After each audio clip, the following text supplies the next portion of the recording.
This week on the Baseline Podcast, Josh and I are back once again talking about the Browns' struggles and how we really truly believe this Browns team might be going down a really bad path. Then we also talk about the news in college football, the upsets that happened this past week, to the Heisman moments, to who we think are the best teams in college football. And then we're going to finish up by talking about some MLB playoffs and also honoring the late and great Pete Rose. All that and so much more coming up on the Baseline Podcast. Hey everyone, welcome back to another episode of the Baseline Podcast. I'm Ben, that's Josh, and we are alive and well. I sound a little bit better, Josh, than I did last week. I still have this cough, so y'all, if I turn away, it's because I don't want you to hear the weird noises that come out of my mouth. But no, it's been a fun week, a lot going on in sports, some things we'll talk about obviously today. But Josh, how was your weekend and early this week? How's it been? Yeah, it was my weekend to work, unfortunately, with all the good college football that was going on. But I've been awake for most of the MLB playoffs so far. That kicked off That's yesterday, and kind of nice, actually. we'll get into some talk on that right now. I actually got the Tigers Astros game on right now. We'll see what happens there. Maybe if anything important happens, we can live update and then hear about it in 2 or 3 days. But what? Did I misspeak? No, I'm coughing. Oh, you So just got your cough going. Okay. it's just I thought my you were laughing cough. because I said something way off, No, but no. This is the okay. thing. My cough is just gonna go. You just gotta keep on rolling. You just Okay. got if I'm dying, it's all right. You know? Okay. Yeah, so playoffs are underway. We actually had the Braves and the Mets go right down to the wire, and if they had a sweep, that meant that the winner was going to get in, the Diamondbacks would get in, and if they split, that meant that both of them would get in, the Diamondbacks would be out. So we kind of saw a gentleman's agreement, I think, where the Mets and the Braves split and then Oh, for celebrated sure. with each other on the field as division rivals, which Which is a was little really weird. weird. It was really Never seen awkward. that. It was the most Yeah, awkward thing I've seen in baseball ever. It was yeah. so awkward. It's like, And we hey, also, yeah, we're gonna yeah. have to play each other at one point, maybe. This is If weird. both of them win, yeah, they could eventually move on But the other and see each thing, other later. speaking on that, the other thing too is it's the first time since like 2009 or something that we haven't had returning champions make the playoffs, which is also something that was crazy. Yeah, no Diamondbacks who led all of baseball in runs scored, but they were allowed like the third most scored, so Yeah. that offset But that. even And no last year, Rangers. yeah, the Rangers who look like a different team this year.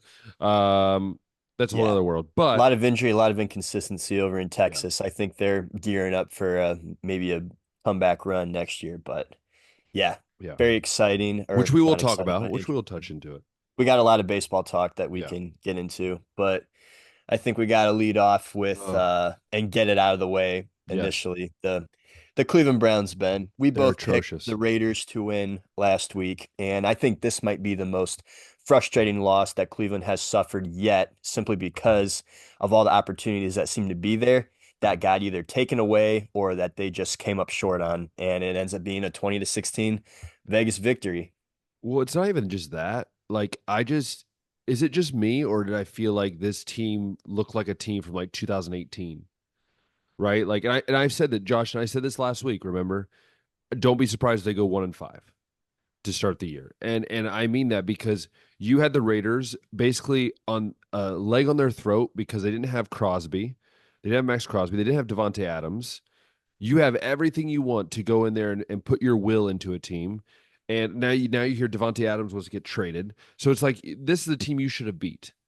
And you look at the talent. We said it, Josh, we say it every offseason. The Browns on paper have some of the most talented players in football when it comes to on paper talent. I'm still wondering, is this a Stefanski issue? The O line is a problem, and it's a problem that needs to get fixed. It's showing that Callahan might be the greatest offensive mind of all time. Like, if you really think That about it, was a I big mean, loss. It might have been a and bigger loss we than what we and all we thought. both said this before anyone said that. We both had mentioned back when it happened. We said might be bigger than what everyone sees because this is where also I posted today that Joe Thomas is not renewing his contract with the Munich Ravens in Berlin, or no, sorry, the Berlin Ravens, I think it is, or Munich, I don't know, one of the two cities, but one of the main German teams in the ELF. He decided to only stay 1 year, not to pick up another year and be the offensive line coach. He's coming back to do announcing for the Browns. I'm just saying, I'm throwing this out Mm. here. Wouldn't it be fitting to have a guy who is one of the greatest players in Browns history to come back and say, let me do what I can do? Again, that's just me throwing it. But look, the biggest problem with the Browns right now is that you have a quarterback who, let me be honest, there might be 28 to 29 other quarterbacks that are better than Deshaun Watson right now. And we are It's paying not him too nearly far off the mark. $50 million almost. And to me, this goes back to the Browns truly were more greedy and jumped ahead when they didn't need to jump. And I will now apologize for that because I was big pro Watson move. I was like, this is going to be great. If I look back on it now, it's like we truly were greedy when you knew what you had in Baker Mayfield. He could get the job done if you need him to. Maybe not always, but for the most part. I am now saying this. I said it last week and I'll say it again. There seriously needs to be a discussion about changing quarterbacks for the rest of the year. And I mean that 100%. Eat the money, deal with it. Yeah, it's hard to say. Like, first off, to what you said about the offensive line, we all thought that Callahan would be a loss, but It's it's huge. really crazy seeing it on the field. This is a Oh, team that you could always count on to have a strong offensive line since 2019, 2020. Like one of the best in the league. It was universally accepted that way. So that not having that is really hurting. Secondly, to Deshaun, yeah, it sucks to have the 182-yard touchdown, wherever it was, taken away because of a holding penalty that was a hold, but just unfortunate that I got called at that time. And then the 4th and 3 or whatever it was, and he doesn't get rid of the ball, and there's open guys all over that he's just not seeing. That sucked. Uh, and then the money thing, you're absolutely right, but to that point too, I think the whole league has made that mistake. Look at Trevor Lawrence, who still hasn't won a game yet, the richest player in NFL history, along with Tua Tagovailoa, who also is not even playing right now at all and hasn't won a playoff game and yeah. struggles in anything hotter than 70 degrees. Like teams just can't wait to hand quarterbacks so much money that don't deserve it or haven't done anything to deserve it. It's Yeah. just the trend of the league right now. But the Browns are also suffering from that right now. And I also have been talking with some buddies about, we saw this last year when the team rallied around Flacco, with all the injuries around to the offensive line and to some of the weapons. It was just like, is the team just not with Deshaun Watson possibly? Because everybody loves to talk to the media about how Deshaun's their guy and how they think that he's great when he first came over here and whatnot. But it was a totally different energy when he went down last year and when Flacco came in, and even going back right now, like you've mentioned guys like Amari Cooper looking disinterested. And we saw Amari have this kind of behavior when he was a Raider, not very interested in playing football until he gets traded to Dallas and then becomes one of the biggest weapons at receiver in the position because he's in a winning situation and in a culture that's much better. But yeah, then he comes over to Cleveland, and I mean he's kind of been up and down. It's depended upon, I guess, the state of the team, but the whole team just kind of seems like a downer right now. And I'm wondering if they're just, over Deshaun in this shtick, this guy that was supposed to open up the playbook. We're running even more vanilla offense than we were before, and Deshaun's not a guy that you win because of, like guys like Aaron Rodgers and Tom Brady and Patrick Mahomes have been. He's a guy that if everything around him is good, then maybe you'll have a shot to win. That's how it's been right now. That's the reality of the Browns right now. It's overall a bad team, and there's just like so many fingers that you can point. That's just like, yeah, maybe a change at quarterback does need to happen. It's worked out for Carolina at least. They won a game when they got rid of Bryce for that game, and Andy Dalton came in, and they at least played still better, even in a loss to Cincinnati over the weekend. But sometimes, yeah, the change at head coach or the change at quarterback just reignites a team because they're just over the way that things have been. They don't believe in it anymore. And then Yeah. when someone comes in and makes a change, they get a little bit excited, or they at least want to put their best foot forward so that they can be successful for this guy. Yeah, I look at Jameis Winston and it seems like everyone on the Browns love Jameis Winston. Like everyone. Like if you look, he's kind of like that heart and soul. And I think look, Deshaun, he has this, this black moss that kind of follows him, right? This black shadow that's always going to follow him. And look, I don't know him. We don't know him. We don't know what's going on, but it's just like, just even when you look, like, it didn't even look like the offensive lineman want to block for him. Like, he was yelling. You saw that clip where he's yelling at the offensive line. I'm like, they looked so disinterested. Like, yeah, I don't really want to block for you. Uh, so I don't know, man. I just, part of me is like, man, what would have been like if we would have somehow had the draft pick where we could draft CJ Stroud, right? Or we We could do have, look like a team that could use 3 first-round picks. no, really. And there comes to a point, Josh, when as a team, you just have to say, screw it. We'll eat this money. Let's trade what we can trade. And you know what?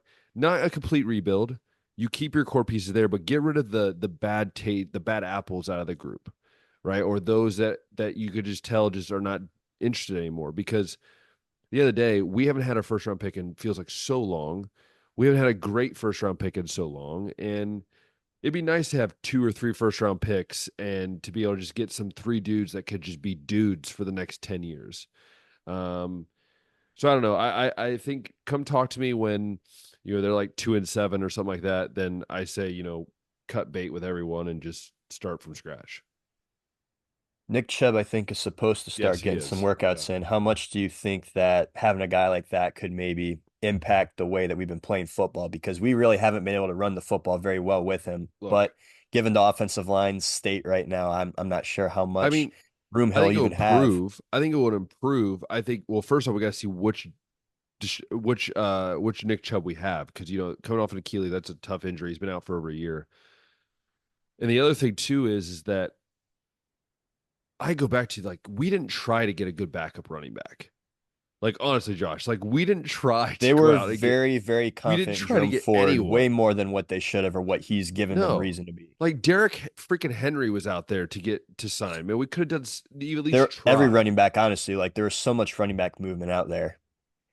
It bothers me because it's like you're satisfied with a guy who averaged like 3.2 yards a carry. Like that's not getting you anywhere. Heck, Kareem Hunt was out there, and you could have brought him back, and I would have been more comfortable. Yeah. Yeah. And then this weekend, we got Washington, who's Loss, surprisingly 3-1, and Jaden loss. Daniels is looking like a stud, He's looking. honestly. He's looking like C.J. Stroud. If you think about it, it's almost like not identical, but it's very similar to what C.J. Stroud did. Outside of the running the ball, it's Yeah. almost similar of what C.J. did last year. I know he's only got 3 touchdowns passes this year, but he's His 12th in the legs, league in dude. yards. He only has 1 interception. He's fourth in QBR. And yeah, the impact in the run game that he has. I think he's got, I'll go ahead and check it right here for you. On the ground, he's got, yeah, 218 yards and 4 touchdowns there. Weapon. And we know how much we struggle against guys like Lamar Jackson, the mobile quarterbacks. I don't see this as a win, and you probably can't convince me that it's going to be a win. I don't think you can. Yeah. I don't see how this team at the state it is right now goes in there and wins. I mean, you also found out you lost your starting, not starting, but rotational rookie from Ohio State, Mike Hall, for 5 games. There's another blow. You know, so This is a couple offensive stats, Ben. We talked about how we're near the bottom of like all the major categories. We still haven't scored 20 points in the game this year, and Deshaun still hasn't thrown 200 yards in a game yet. I mean, Justin Fields looks like a MVP player right now. Why didn't we He try to get finally Justin did, Fields, yeah. man? Why didn't we try to go Justin Fields? I wouldn't have been about a Justin Fields trade. I think that's a lot to do with the team around him. But he did look really good this weekend in a losing effort. Threw over 300 yards. I didn't think he had a game like that in him. Yeah. But yeah, Washington right now, we're on the road. Washington's a 3-point home favorite. Oh, three And yeah, point. Well, that's blessing of the Browns. It's not gonna be 3 points. it is blessing. We got the Jags by 5. We lost the Giants by 6. We lose to the Raiders by 4. So maybe there is like some world where we end up losing another close one where we Yeah, have but a the chance to the win way and they're don't. playing, I think it's gonna be like a 27-13 game. Like I just don't see the Browns scoring over 20 points. I just don't. I I'll really give it don't. 27 to 17, but yeah, that still leaves us without a game scoring over 20. Yeah. And yeah, just the way that we struggle against mobile quarterbacks, it seems like I don't feel good about it. And also, Ken Dorsey's a terrible offensive coordinator. Just saying. That's another thing that I He's seen so mentioned. bad. Like, and why did we hire him? Like Josh He's Allen never got been good better anywhere. after they fired Ken Dorsey. So Yeah. we hire that guy. And now this quarterback who you can say historically has looked good, Deshaun Watson, at least in the Houston Texans days, looks pretty bad. I don't know. I don't want Ryan Day to leave the Ohio State, but if he would, please come save the Browns offense. Yeah. Yeah. But yeah, after Washington, we go at Philly, as we said, and then we host Cincinnati and host Baltimore and host the Chargers.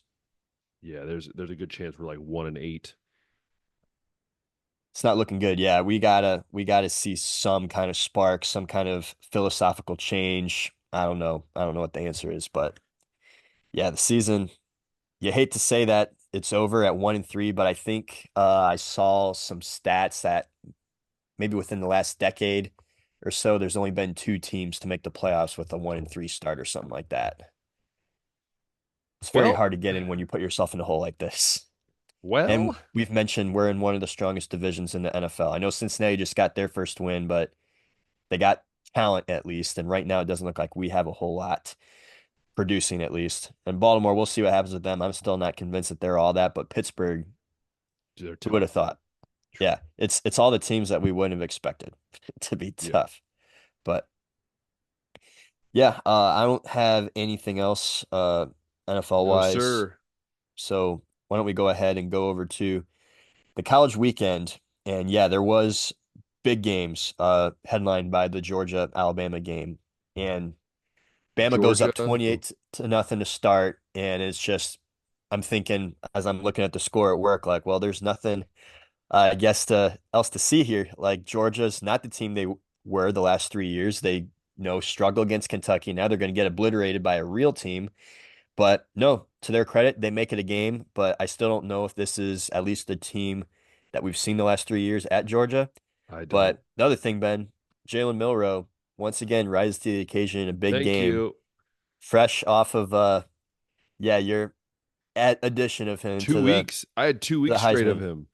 2 weeks in his You did. Heisman list. And I didn't think he had the numbers to really belong there, but he absolutely does now, and he has the best win and probably the best individual performance so far And, in a meaningful game that mattered. and they have one of the best freshmen who's only 17 years old and looking. Yes. He not look like Devonte Smith? He looks identical to what Devonte Smith looked like at Alabama. Skinny as Yeah. a rail, but fast. I'm gonna throw some things that you said about Ryan Williams in your face just a little bit. We've mentioned him and Jeremiah Smith being nice freshman receivers, and you had said that Jeremiah looks like he's doing a lot more freakish things, whereas Ryan's just kind of like catching the ball and not really making anything like athletic or like any pull away or anything like that. But he finally did it in this game, at least. Like I agree with you up to that point. Like Jeremiah was making a lot more of like the freak plays, but It, Ryan had a couple freak plays in this one, maybe finally. it But you weren't necessarily wrong before, but he's got some of those plays now. well, He's it is showing up. funny. It is funny though because about an hour before he made those plays, Jeremiah Smith makes two back-to-back catches with one hand. By the way, one of them with a face mask, his face mask pulled to the side. Second one, and then if you guys looked on our Instagram, you saw that I posted a picture of Jeremiah Smith catching with one hand for the touchdown, and you look in the background, it's just all these Spartan fans just like Just with unreal looks on just their they face. don't know Yeah. what to do, and like Birmingham, he covers recruiting for Ohio State. Jeremy After the Birmingham. yeah, after the game, he said that he would go to recruit the Michigan State recruits and ask them how they're enjoying their visit, and they all said, "Oh, is Jeremiah Smith around?" Like he said, he's never seen a college guy as a freshman just draw people to want to watch him play, and so like yeah, but go we'll discuss them a little bit here once we discuss Ohio State in a brief Yeah. time, but going back to the Georgia Alabama game, Yeah. Let's finish that up. I think this shows two things. This is what I came down with. One, Georgia is proven, which I kind of mentioned before, that their offense is not that good. And yes, they came back, but I think it kind of goes with Alabama's inconsistency on defense a little bit. And the second thing is that Jalen Milroe is really good, but again, he's done this where in big games he shows up, but then these other games he turns into like Swiss Yeah, cheese. he'll have like that South Florida game last year where he didn't even play in it. Yeah. So for me, I think that this showed like, do I think Alabama's the number one team? I think because they had the best win, yes. I want to see them. I really, because I don't know if Georgia's really a top five team at this moment. Maybe they will be, but I would love to see them go against Texas and against Ohio State to really see if Alabama is truly that Alabama of old. I'm still hesitant to go 100% in on Alabama. I think they're really, really good. I really do. But again, I think that there's still a lot to be discovered about Alabama because I do think this is maybe a step down from Georgia, which does that really affect the power ranking of that win? That's the question. Yeah. So it'll be a little bit here before Bama gets tested again. They go to Vanderbilt this weekend. They get to host South Carolina, which might not be uh that easy of a game either, but still South Carolina isn't ranked at the moment. But then they go to Tennessee at Neyland Stadium. It's gonna be a tough one. That'll be a tough one, yeah. And then they get to host Mizzou after that, and they go at LSU. So potential gauntlet of games right Yeah, there to have to deal with. We'll find out a lot about Alabama for sure from that one. yeah. Georgia's beatable and Alabama's beatable. I think we're realizing that. Yeah, Georgia's looking beatable right now. And you got to give them somewhat credit for the comeback, but yeah, I don't think that most Kirby Smart teams ever would go down in a huge hole like that. And Carson Beck had 3 picks, and they still in the game weren't really effective in the run, if I remember correctly. Yeah, Trevor Etienne 55 yards on the ground, and then they averaged only 3.1 as a team. But yeah, that's one thing that we can always do is count on Jalen Milroe. And honestly, we got to give some credit to Kalen DeBoer Yeah.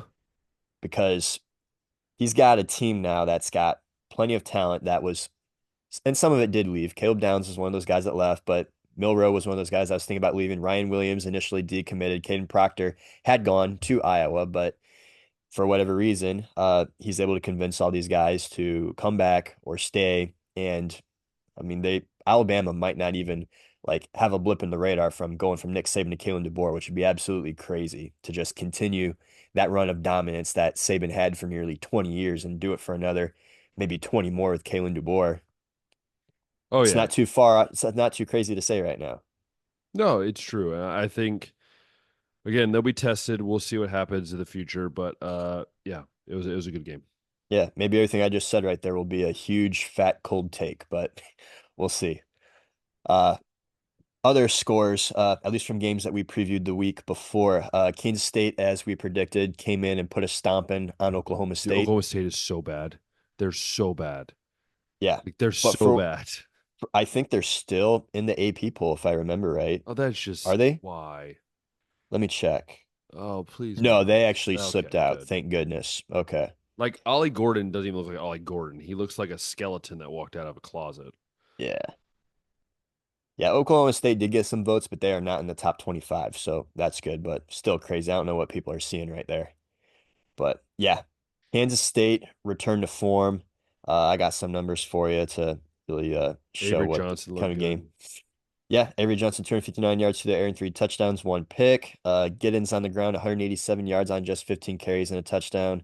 And then Johnson added 60 more on the ground and 2 touchdowns. This is Kansas State football right here, Ben. And then the other thing too, the turnovers. Big issue against the BYU game the week before. They have just one this time and forced 3 from Oklahoma State.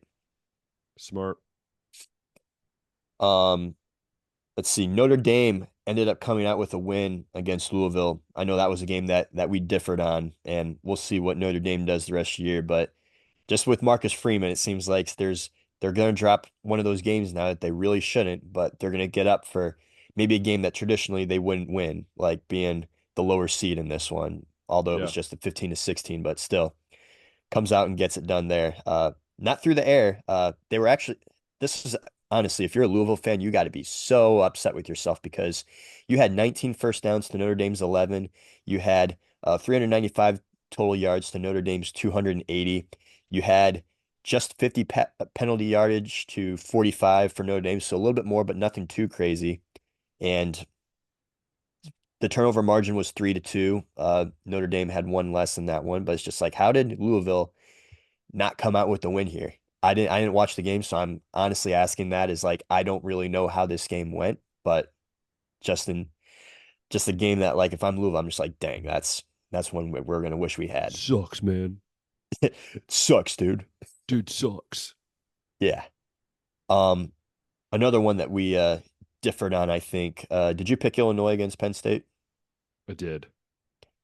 I Yeah, Penn did. State, I mean, it wasn't a crazy exciting game, but they come out and do enough to get it done, win I 21-7 here. Some people are confident with Penn State. I still have my doubts about Penn State. Just a I few. had doubts about Drew Aller. Just Yeah, Drew Hour just scare he scares me sometimes. I'm like, dude, what are you doing? They're like sometimes, 135 yards, no touchdowns this game. that's just sad, man. Just But yeah, they've been winning, I guess, the boring way as they usually do in these big games on the ground. They outgained Illinois 241 to 34 in rush yards, and most of the time that's the difference. If you look at true. inability to run like that, like okay, makes sense. Um, One that we were wrong on, Utah, and Cam Rising did not play in this game, but Arizona comes away with a 23-10 win. They played really well. Give them credit. They did. Yeah. Said a lot of good things about Utah the week before that. I'm just kind of like, dang, wonder why they couldn't get that done. Because yeah, like I've said, I love the culture over at Utah, and they had a couple more first downs. They had a couple more total. They had just a couple less total yards here. They had less penalties. They had one more turnover, so it was another one where like box score wise, it was pretty tight. But Arizona, I guess, just was able to finish drives and make a little bit more play. I think the other game that we had mentioned, was it Michigan, Minnesota, or Wisconsin, USC? I think Wisconsin, no, Michigan, Minnesota, and then I think Ohio State, Michigan State. Sorry, Michigan State. Real quick too. One that we didn't talk about because why would you? Kentucky, 20-17 over Ole Miss. No one saw that coming. No one did. And I don't know what to make of it because Ole Miss came in with crazy offensive and defensive stats against bad teams, which is exactly what like an elite team is supposed to do. And then you go into a game against Kentucky and you're just an absolute shell of yourself, which makes me think like they got to go play South Carolina this weekend. Ole Miss does, and I don't know what to make of that. I don't know what to make of this game because Kentucky also made life very difficult for Georgia too. Maybe they just have a really good defense, and and this could have just been an egg that Ole Miss laid uncharacteristically. But yeah, that's one that's like a real head scratcher that I did not see coming. Yeah, let's touch on the Michigan Minnesota one because that was another interesting one. It was final score was pretty similar to the way that the Michigan USC game went, honestly. They And about Alex blew Orji that again, game, man. less than They 100 about passing blew that yards, but game, man. they somehow Michigan. find a way to get it done in the run. Dude, can we talk about how Michigan got gifted a win from that freaking onside kick? Which seriously, you're gonna throw a flag off a dude had his like left pinky like barely over the like, dude. Yeah, I 98% of the mean, time, that's the I don't know. officiating I was don't know. another big time story from the weekend. You had the overturned touchdown for Virginia Tech in the Miami game that it Which was initially a which is Virginia Tech touchdown yeah, that would have won the game for them. which is really hard because there was nothing to show that there was no clear evidence that it showed that it should have been overturned. Yeah, There was I no I was clear just kind of like evidence. I don't know how they what they saw that was enough to overturn that one, but that was a big call that determined some games, and yeah, this one might have determined this game Because too, or if at they least would have took covered that, Minnesota's chance oh. away. But also, Michigan has no passing game, and this game showed me, Josh, and there's no one that can clarify with me that they have a quarterback. They don't. They have a glorified like wildcat quarterback that just hands the ball off. Yeah, And like Donovan if Edwards Donovan has Edwards was disappeared. taking snaps, I don't think we'd see much of a difference. No, it's Josh. We both know that when they play a good team, it's going to be stupid hard for them, to compete at any level because you need to throw. You can't be one dimensional. We saw what happened to Ohio State when they were just passing the ball the whole time. They lost Well, they games. do go on the road for the first time this weekend. It's at Washington, and they're actually a dog, even though Washington is unranked. Makes sense. Makes Yeah, sense. we'll find out a little bit from that game. A couple other potential almost scares. Oklahoma wins by just 6 at Auburn. Texas A&M wins by just 4 at home against Arkansas. Um, Then Ohio State, Michigan yeah, State. I did not say anything about Michigan State, so we can go ahead and talk about that game now. Yeah, I mean, Thoughts? my thoughts are is that Ohio State did like again, it was a little slow early on, which seems like to be Ohio State this year, Josh. It's like the second half comes, they give up 0 yards in the second half, pretty much every game with their backups as well. But it's like the first half, they want to see what you're doing. And once again, showed that a mobile quarterback can do some damage against Ohio State, depending on what it is. But also, he looked really good for a redshirt freshman. Looked very good. Um, Chills look good or Charles? Chills, whatever. Yeah, Childs. Hmm. And so um, for me, I was so happy of the run game again. Again, it doesn't look like a lot of yards, but if you look the fact that they're both averaging almost 10 yards a carry, Will Howard got going in the run game. But dude, Jeremiah Smith, man, you hand the ball off to him, he scores a touchdown, which by the way, a great play by Chip Kelly. Like basically fool everyone, even the cameraman. Hmm. But then the two catches I was talking about, and again, this Ohio State team, they could have, Josh, they could have put it 60 on the board. They pulled their starters out like at the very beginning of the fourth quarter. No, it might have been even earlier than that. So, like, to me, they're like, oh, it was only 38-7. It's like, yeah, but you realize they scored 7 points and then did nothing the rest of the game.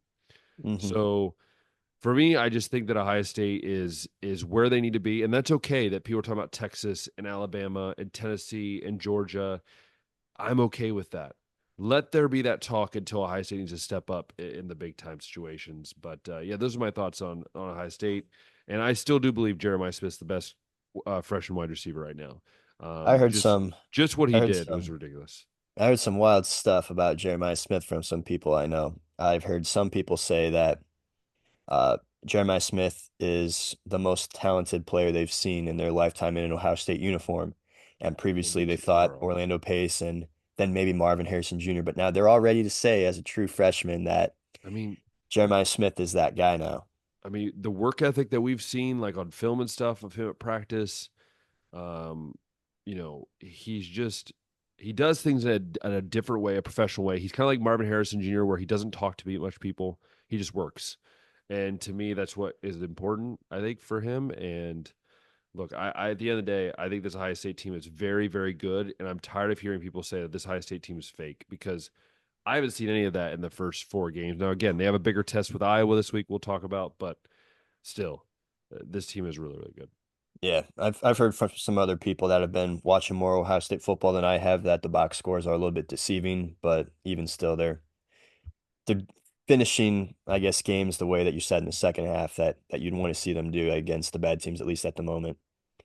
Before we get into like this week's games, though, we got a couple of Heisman moments to look at. Ashton Gianti, Dude's a freak. freak of nature. Let me go ahead and read his stat line he got against Washington State this weekend. 26 carries, 259 yards, which is 10 yards a carry, and four touchdowns. We were on the bandwagon before the media did, so I do credit us to getting this started. So Yeah, you got on there, I think before I second did, and week, yeah, then second week. yeah, second week you were already there, and I was like, dang, that's crazy after the Oregon game. But yeah, GNT now 845 yards on the ground, 13 touchdowns, and averaging 10.3 a Dude, carry. it's been This is just four 4 games, games. and he sat out the second half against what was it, Portland State, so he could have even more. He could have maybe a This thousand right guy's gonna now. have like 2,400 yards by the end of the year. Like if he has over 2,000 yards, 30 touchdowns, and averages double-digit yards You per have to give him the carry, Heisman. yeah, I don't care if Oregon's the only ranked team that they faced. That's just You got to go ahead and do that. ridiculous. Yeah, And yeah, I wouldn't be shocked if he has a 300-yard rushing game in there this year. Wouldn't be shocked. yeah. If they're willing to do that, if they're willing to use him that way, he absolutely could do that. And then the other Heisman moment that I want to go ahead and throw over. Colorado, Ben, beat UCF as 13 and a half point underdogs, Does it hurt 48 you? to Does it make you 21. mad every time they win? Because to me, it just makes me mad every time they win. It's like just I hate it. It's like more ego There you. is a little bit of me that hates seeing Colorado be good. They're now 4-1, and I think in the conference standings they're second in the Big 12, which I don't know how long that trend is going to continue, but could you imagine seeing Don't them even in the remind Big me. 12 championship against No, Kansas no, State? I can't. Stop. Right now, I can't imagine it either, but I just thought it was interesting because They are going to start getting tested here. They do actually host Kansas State on the 12th. They get a bye, and then they come back and play them. Then they got to go to Arizona, and then at the end of the year, they got to, well, yeah, in November, they got to host Utah to go to Kansas, which doesn't look like a threat to them at all, or to anybody, to be honest. And they host Oklahoma State in the final game of the season. They're going to at least be bowl eligible, Ben. After that I Nebraska game, know. I was saying they might go 3-9. Shador and Travis are going to go to the league, and Dion's going to quit because this is a joke. But they're 4-1 right now, and I would take them over Kansas. I'd take them over Cincinnati right now, and I'd probably take them to beat Texas Tech right now. Yeah, I agree with you, That'd be 7 wins right there. dude. Travis Hunter is a dog. So is Shadur Sanders. But outside of that, that team is rough. It is a little bit rough, but yeah, Travis Hunter had himself another nice game. 89 yards, receiving and a touchdown. Uh, and then yeah, on the defensive side, also made some big plays over there. But yeah, we're starting to see a very clear-cut top four teams in college football, I think, and a top four Heisman finalist, which we'll go ahead and say after right before we preview this coming week's games. So Yes. let's read off some power rankings. All right. So power rankings for us stayed the same last week. We did not make any changes. Um, we yeah, kept those the same. So I had Miami, Ole Miss, Texas, Georgia, Ohio State. You had Tennessee, Ole Miss, Texas, Georgia, Ohio State. So there will be some changes this week for me. I don't know about you. There's gonna be There a will be lot of changes. shifting, I imagine. Um, shall we just give our list for this and then we'll do one by one for Heisman? Shall we do that? Yeah, let's go All ahead and right. do that. Just read off your So top yes, five so because my there's top gonna be five some go like shuffle. this: Ohio State number one, Alabama two, Texas three, Miami four, Tennessee five. Okay. For me, I will go ahead and leave Ohio State at one. I'm gonna bump Texas up to two, and then I'm gonna have Bama make an appearance for me finally, up to three, followed by Tennessee at four. And for now, I know they have a loss, but I'm gonna keep Georgia at five for now.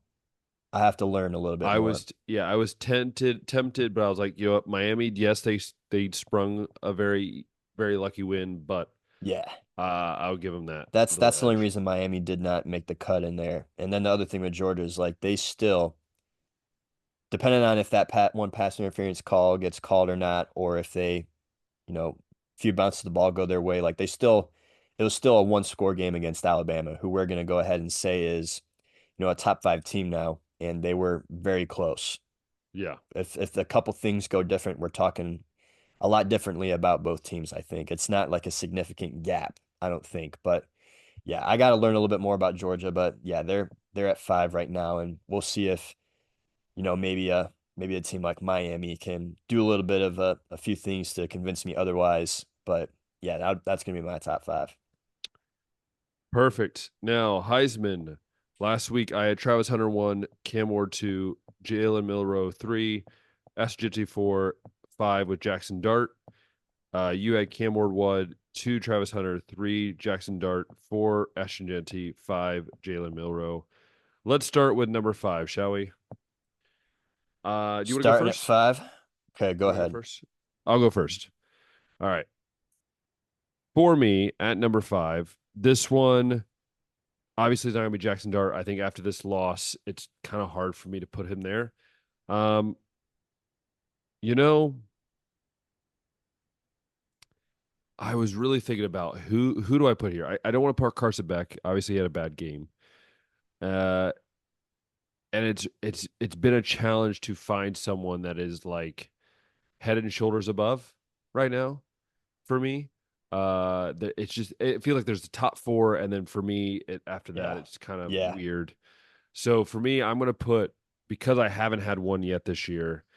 I'm gonna put Will Howard at five. Is that your first Buckeye? Yes, it's my first Buckeye I've had on the Hmm. list. I'm gonna go Will Howard. I was gonna put Jeremiah Smith. That'd be the more sexy pick. but I can't. I just can't. I can't have three position players on there, like Oh, you outside of a totally could. quarterback. We could be the anti-Heisman poll, man. We could, yes, but I would put Will Howard, but Jeremiah Smith, if he has another big game against Iowa, that's going to be changing real fast. Hmm. I can't let Dart fall out of my top five just yet. I had him at three the week before, and I'm gonna put him at five now. But yeah, all those other guys that are going to be here, I think, are the clear-cut top four, and figuring out how to rank them is honestly a challenge. But Yeah, yeah, trying to figure out that fifth, it's like there's five guys you could probably argue for there, but yeah, the top four is like I think pretty yeah, clear-cut. So I'll leave Dart at five for now and give him a chance to still prove himself this I like weekend it. at South Carolina. Number 4 for me is Cam Ward. He drops Hmm. from number 2 to number 4, and this has nothing to do with Cam Ward. I want to make that very, very honest with people. He did throw a couple picks. He did look kind of shaky a little bit against Virginia Tech. But to be honest, there's just three dudes that are just being dogs right now, and it's really hard for me to go, you deserve to be above them. So for me, it's so close, but I'm going to put Cam Ward at 4. I had the same thought, and I hate it because he still had You over had him at number 300 1, by yards the through way. the air. He had four touchdowns. Yep, I had him at one, but it's like you said, everyone else is just having like those Heisman moments right now. And I mean, he's having like some star-studded games still, but I guess I'm seeing like the moments happen so far.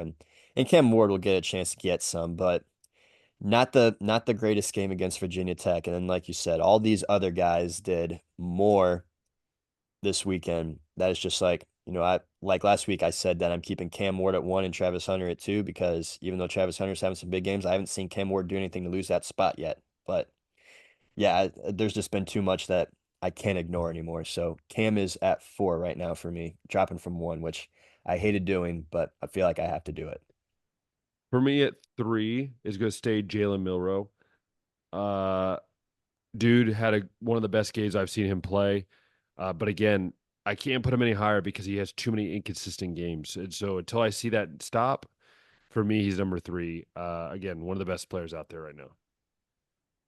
Yeah. So Jalen's gonna bump up from five to three for me Yeah. for the same reason. I'm not gonna stick him at one or two, but yeah, he's one notch above Cam Ward for me right now at three. For me, number 2 is going to be, this is the question we all have, Haha. is going to be Travis Hunter. I'm dropping him from number 1. He's going in at number 2. Travis Hunter is having a Charles Woodson type season, some of these years that, Deion Sanders like just what he's doing. But and I'll preview my number 1 is doing stuff that we have not seen in a very, very long time. I don't care if he plays for a non-power 5. To me, Travis Hunter is at 1. Is at 2. Sorry. Well, I have Ashton Jeanty at two, and I mean, that kind of spoils who our one is, but I'll counter your point. Travis Hunter is also doing things that we haven't ever seen anybody do. You say the Charles Woodson like esque season. I'll even go one step further and say it's a Shohei Ohtani type season Yeah. because he's not just, good on both sides of the ball. He's elite and making plays on both sides, just as Shohei Ohtani does on the mound and in the batter's box. There's not another football player out there that is really doing stuff like this. Like Charles Woodson made his impact in, the special teams, and he'd come in occasionally for like some jet sweeps and then maybe catch some screens and stuff like that, and they'd use him that way. But we're seeing Travis Hunter line up as wide receiver one and as like DB one and making plays on both It's like high sides. school. So as crazy as Ginty's season has been, and I mean, if he maintains the pace he does, it's really going to be like a real argument between him and Hunter. But yeah, for that reason, Ginty's at two for me, Travis Hunter one, and now you can go ahead and make your case for Ginty at one. Yeah, I look at the numbers, Josh, and these guys averaging 10 yards a carry. Yeah, it Like, doesn't. listen. Like, he's not carrying the ball like 17 times on the year for 170 yards. Right. It's This not like dude an is carrying efficiency it 10 yards a carry. 20 It's a plus times a full game. load 10 yards a carry. And and did you see the run he had this past week when he almost got tackled like 7 times and was just bouncing off of dudes and runs it for 80 yards? Like, I'm sorry, Travis Hunter, you're awesome. You're right. It's a Shohei Ohtani type season. But look, there are some times when there's a tank and a tank beats a very great diva every once in a while. All right. Mm. And to me, I don't know if Ashton Genty keeps doing this. Josh, we might not see another season like this for a very, very long time. We might see a Travis Hunter again because it's becoming more common for these guys playing both ways. But to see a running back and the coach willing to give the running back this much carries, to me, is just so impressive. And the fact that he's doing this against good quality opponents and bad opponents, it just shows me that this guy is a tier above the rest. And he makes Donovan Edwards look like a little kid for Christmas. Yeah, Jinty, gonna be that next great Boise State running back. Seen guys like Ian Johnson come through there, Doug Martin come through there, Jay Ajayi come through there. And yeah, it is great to see him, I guess, get the opportunity from the coaching staff to trust him like this for running back, the position not to be dead yet, at least at the college level. And yeah, to be able to get these opportunities against not just the bad teams. He only had the first half against Portland State and still was over 100, but he had a full workload against Washington State, who it's very, I mean, was just a Power Five team last year. The only thing that changed is that the Pac-12 is not a real conference anymore. And then Oregon, week 2, made him sweat. So yeah, it's a real discussion. And I think that yeah, we got a clear-cut top four. We just got to see Cam Ward, I guess, have his moments. We got to see Jalen Milroe have his consistency. We got to see if G&T can still maintain that double-digit yards per carry, or at least close to it over the course of a full season. And then Travis Hunter can stay healthy because, I mean, right now we are 5 games in, and the only thing that's gonna stop him, I think, is him and his Oh, health. true, true, true. Yeah, but definitely an exciting Heisman race right now. And with all that said, let's get into this weekend's games, Ben. I sent you 5 of them. Yep. Uh, on paper, it doesn't look like it's going to be an exciting weekend. There are 14 ranked teams right now that play unranked conference opponents. It looks like a weekend that maybe you should go to a wedding, like what I am, unfortunately. Oh, that sounds so much No, fun. I love my friends Mitchell and Mandy. I'm going to be excited to be there. But Are you yeah, gonna be the fall. guy that the dude perfect guy that just sits there with his like, yeah, yeah. Yeah, I don't think that'll be me. I also am going to be thinking about Cleveland in game 1 against whoever the opponent will be for the playoffs. But yeah, this weekend it looks like it's going to be a sleeper week, but those are always the weeks where like the crazy upsets happen. And as we said, Ben, Michigan is a ranked road dog, and Missouri right now is 9, and Texas A&M is 25, but Texas A&M is a 2.5 point favorite at home for that one. And since I just mentioned it, why don't we go ahead and start right there? This is Missouri's first time, I think, on the road, if I remember correctly. I'm going to go ahead and check that right now. Yes, this is their first road game. It's going to be at noon, so not the night atmosphere at Kyle Field, but I go back and forth on this one, Ben. I don't think that Missouri's like offense is all that, and Texas A&M's defense does seem to make things interesting. But every time I get a little bit of hope, like a Texas A&M could, be something, they have a game like against Bowling Green where they only win 26-20, and then Arkansas where they only win 21-17. And I'm like, surely Missouri is going to, be a good enough caliber of team to come out of here without losing by a couple points to Texas A&M, right? Yeah, Missouri has looked definitely for a After going team that has two a very shutouts to start the season, team that has a I'm very underwhelmed. easy schedule is really struggling. And Texas A&M for some reason is really playing, I think, pretty decently actually. Um, so for me, I kind of have to go edge Texas A&M here. I just think the way they're playing, the way Missouri is not playing well. I'm gonna go slight edge Texas A&M. I think I'm gonna go like 24-20 Texas A&M, like a sludge game. Yeah. Missouri wins by 6 against Boston College. they win by 3 in double overtime against Vanderbilt. It's just very confusing to me right now. They are coming off a bye, which they'll have a little bit of energy for this, but yeah, I think that 2.5 Texas A&M. I'm only gonna go Missouri because every time I seem to get a little bit of excitement for Texas A&M, it always bites me in the butt, and I'm reminded that they're not a good football team, and they always choke in moments like this. But it's not gonna shock me if they pull it off. But for now, I'm gonna go ahead and say Missouri. But since both teams seem to be winning in ugly fashion, I'm gonna go ahead and say probably ugly fashion here too. Maybe 23-20 final, Missouri. Hey, you we're both going tight, I think, both ways, which is the important part. Yeah.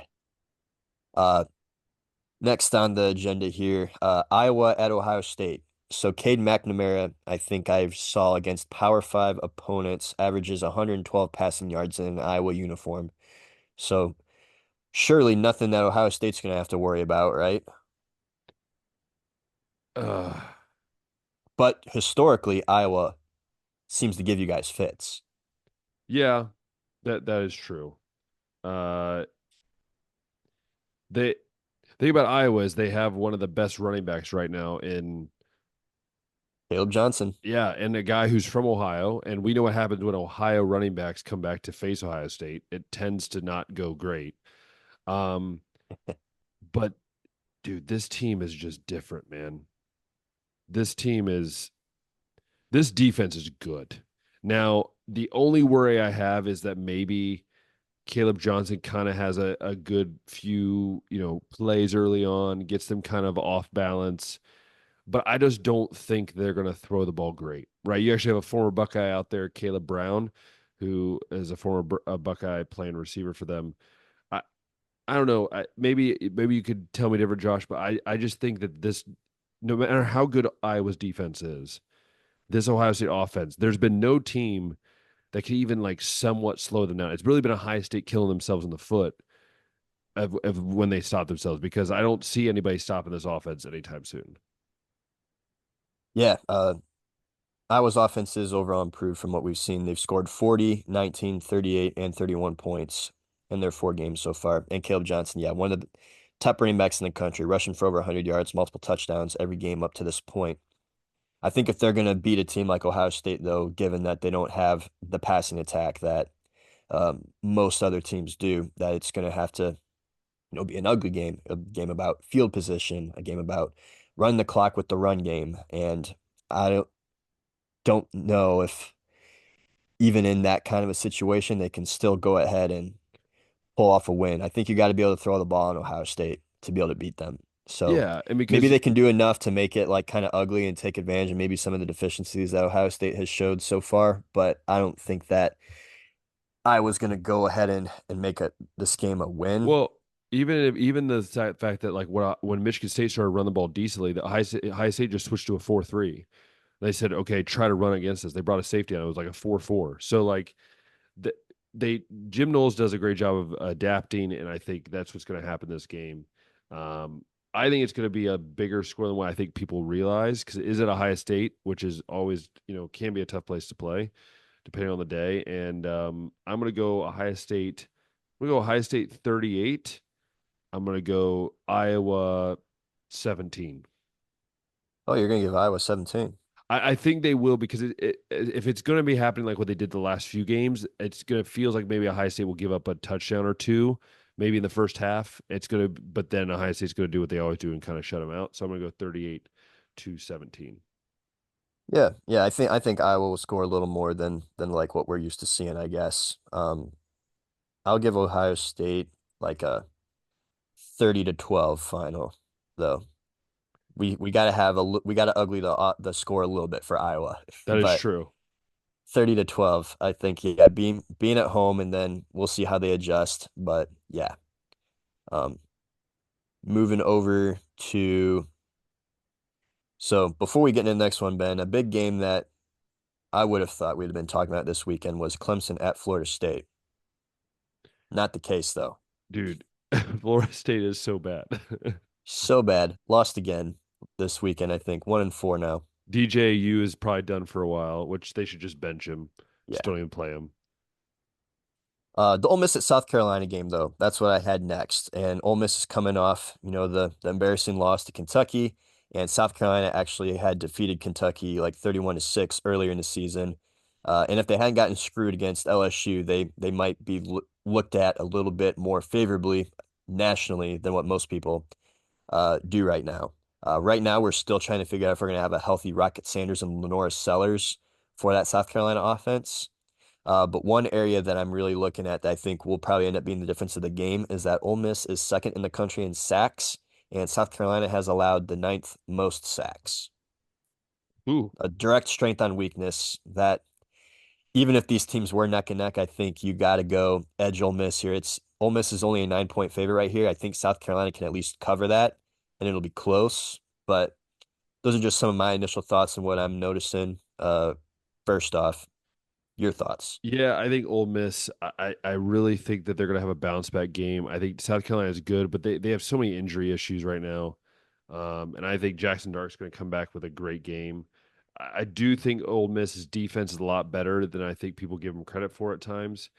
Even in a loss, I thought they weren't terrible, terrible. So I'm going to go Ole Miss. I'm going to say Ole Miss 28. I'm going to say South Carolina 13. Yeah, it's going to have to depend, I guess, on who South Carolina has to field on the offense. But I think Ole Miss bounces back in this one too. Wounded animal mode kind of is a real thing. I think in games like this, it's just tough when it's also on the road in one of the harder underrated environments to play in. But yeah, I'll give Ole Miss a 30-23. Nice. Uh, That's the other game I had here, SMU at Louisville. So similar situation. Louisville just lost the game they probably shouldn't have to Notre Dame, coming off, a disappointing loss. Meanwhile, SMU is riding high after a 42-16 Their defense thrashing is of Florida good, by the way. State. Their defense is good. The SMU defense has allowed 24, 7, 18, 42 against TCU a couple weeks ago. That's the one outlier there, but they scored 66 in that one, so it's fine. And then, yeah, 42-16 win over Florida State. So there's really the only solid team they played is BYU, and they played them tough. It was 18-15. And then Louisville, as I said, they had a tough game against Notre Dame, and before that, they had wins over Georgia Tech, Jackson State, and Austin Peay. So in some ways, this is they're entering like the tough part of their schedule too. And also, this is a conference game. If anybody forgot, SMU is in the ACC now. So unlike the Notre Weird. Dame game, this will Those affect California. Louisville's ACC record. I will also say I saw a post today that was like Miami's truck is currently like in Texas and they've already driven 1,200 miles and they still have like another 1,200 to go or something like that. It's just funny. That's for a conference game. But no, SMU.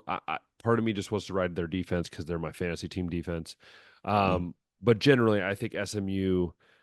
I just didn't like the way Louisville played against Notre Dame. Just didn't look good. If I watched some of the highlights, so for me, I'm gonna take SMU. I'm gonna take SMU.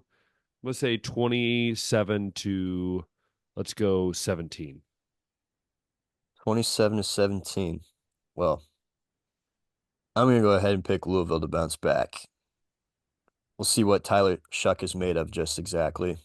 Quarterback over there. But just 11 touchdowns to one pick for him this year, 21st best QBR. So he's had a nice season over there up to this point. But yeah, Louisville being at home, also a noon game.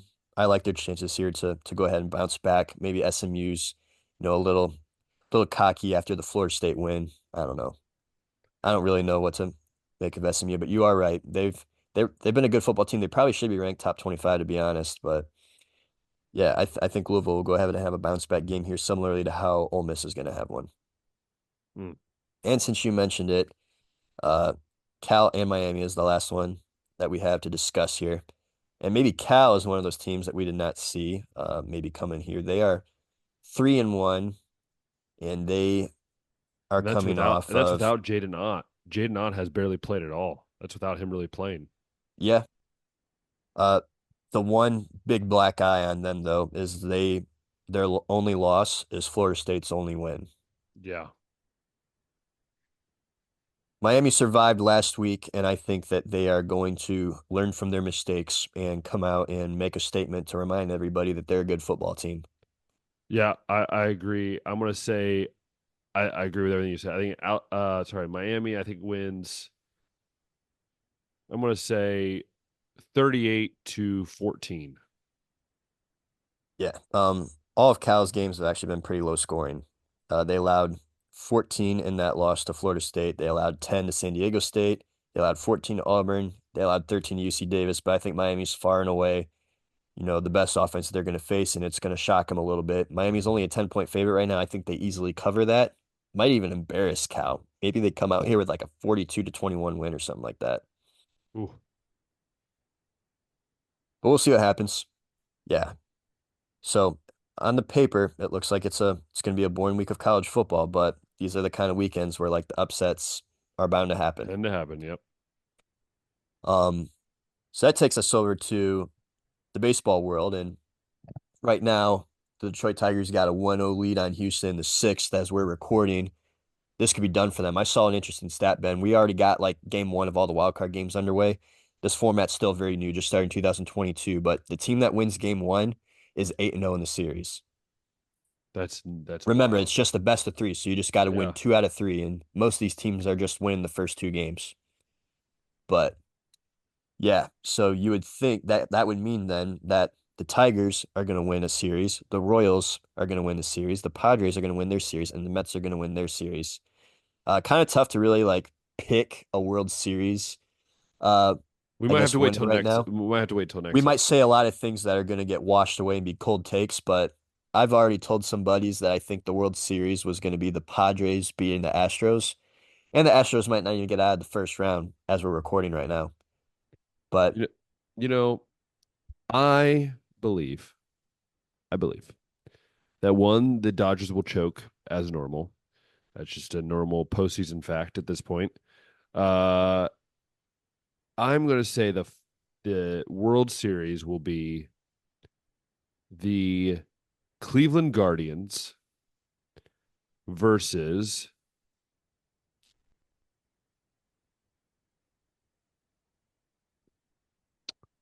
This is where it gets tough.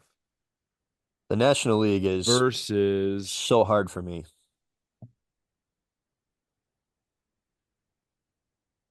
Hmm, Let me go ahead and make my case for all the National League teams and maybe help you out a little bit as you no, I've think got it. here. I'm You going to got go it? Phillies. See, that's the thing is like, Cleveland Guardians versus Phillies, mainly because the Guardians' bullpen is so freaking good. yeah. So the case, I guess, for every team right now, starting with the National League and the Dodgers, is best record in all baseball, I think, at least in the National League, Best one player. seed, best player in all baseball. Actually, probably got three of the top 10, honestly, when you look at Betts and Freddie Freeman, too. It's just them and the Yankees are just the most star-studded teams in their leagues right now. And so I think that speaks enough for themselves. They're both the one seeds. They've done it in the regular season, so you'd expect them to be able to do it in the playoffs, but it doesn't always happen that way. But that's, I guess, the case for the Dodgers. The Padres and why I'm picking them, they were right around the 500 mark come All-Star break, and Yep. they're almost 30 games over 500 now. They've really heated up in the Wild. second half of the season. They made the bullpen a priority at the trade deadline. They added several arms. They got a starting rotation of Musgrove, Darvish, Michael King, who looked absolute stud last night, and Dylan Cease. And they got, a lineup of what this is one of my favorite facts about the Padres is like Jackson Merrill is the only homegrown player on their whole roster right now. It's But wild. they have a lot of former shortstops like Profar and Merrill and Machado and Tatis and Bogarts, like all these guys that used to be shortstops that they just found a way to make the lineup work. But stars all over the place that can heat up and hit the ball, like just a very complete team. That's kind of why I'm going with them. And then with the Phillies, your pick. I mean, they got a star-studded lineup too. They got guys that at any moment can really, do some damage. They got some playoff experience. They've been in a World Series before. They got uh, some solid pitching over there. The Brewers got some solid pitching. They've been hitting the ball a little bit better, I think, this year. They got some bigger bets than what we're used to seeing, but it still might just end up being the same old Braves, honestly. The the Brewers, the Braves, though, up and down all year, injuries, inconsistencies, but they're coming in just, I think, at the right time, starting to figure some things out. But they're probably not going to get past the Padres if history continues to repeat itself. But that's the case there. Is like they've been in World Series before, they've won it, they got stars, they're getting some momentum at the right time. And then with the Mets, kind of like the same thing. They've been going at it with the Braves, and they're probably the team that I'm the least confident in that'll make it out of the National League. And of course, that'll just mean that they'll make it. But this team rides as Francisco Lindor rides. So if he has some bad games or some bad performances, I think that's gonna affect the whole entire team, which sucks because it shouldn't. But that's just kind of like how the Mets have rode this year. And then you go over to the American League, and like I said, Yankees can say all the same stuff about the Dodgers over there, about them. Cleveland, uh, best bullpen in all baseball, as you said, and why you're so confident in them. They got some better hitting than they've had in the past. Still would like to see a little bit more outside the trio of Kwan, Jose, and Naylor.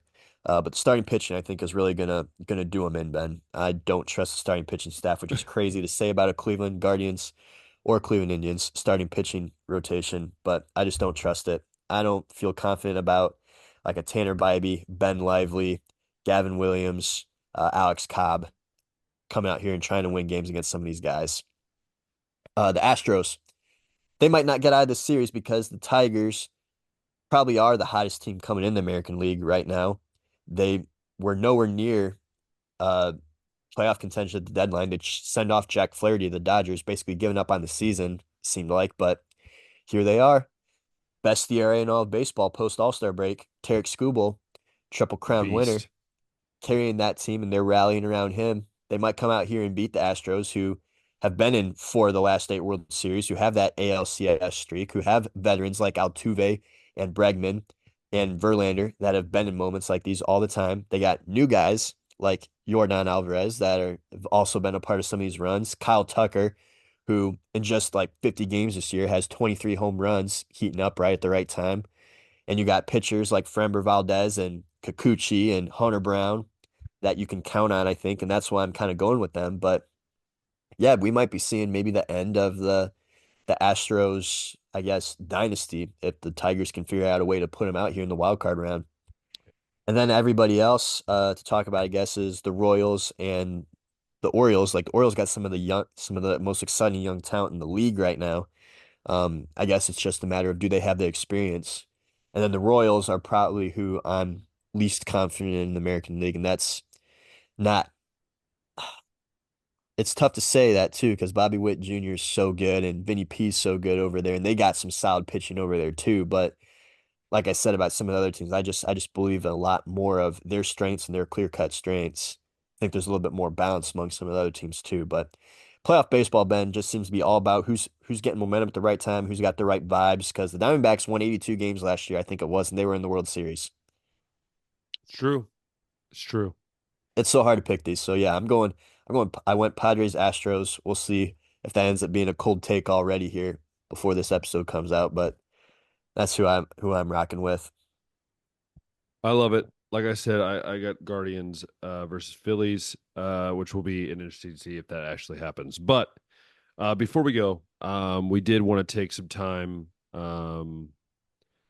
to talk about the legend um, that was Pete Rose, who passed away yesterday, actually.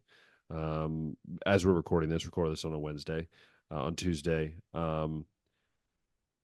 He truly transcended baseball.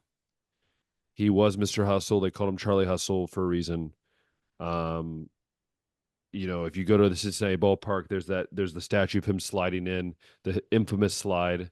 Hmm. Um, and I'll hear your thoughts too, Josh, because obviously you're not a Reds fan, but you love baseball just as much as I do. And look, it's still a shame that he is not in the Hall of Fame. And I know that he bet on baseball, and I'm not condoning doing something that's against the rules, but you know, there's a lot of other things that have gone on with other players, and they're in the Hall of Fame depending on the sport. And so for me, You have the hits king, who, by the way, you might not ever see. The stats that I think I shared it today. I'm gonna see if I can find it. Um, yeah, I don't think I can find it, but just put in perspective. This guy had 4,200 hits is the big 4,200 one. hits, 17 17-time All-Stars. All-Stars, 3-time World Series champion, 3 times Nano batting champion, 2 times Gold Glove, Rookie of the Year, NL MVP, World Series MVP, his Cincinnati's own. I saw a record that said he had 13 plus. Johnny Bench posted that he had 13 plus seasons of 190 plus hits. We will never see that again.